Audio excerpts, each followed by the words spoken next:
দিদিমা লুচি করে আর ঠাম্মা পেয়ারা পাতা চাবায় আর মাছি কি করে মাছি লুচি ভাজে কো লুচির ইয়ে কো ওই যে বাইরে দেখে রে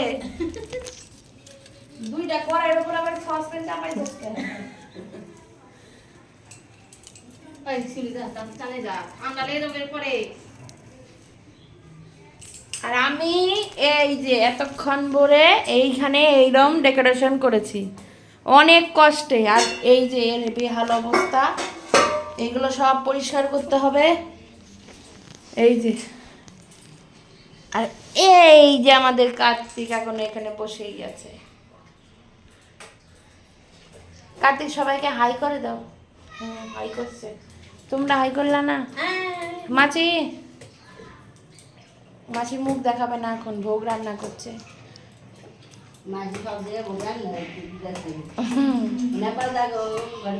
বেশি দূরে নিও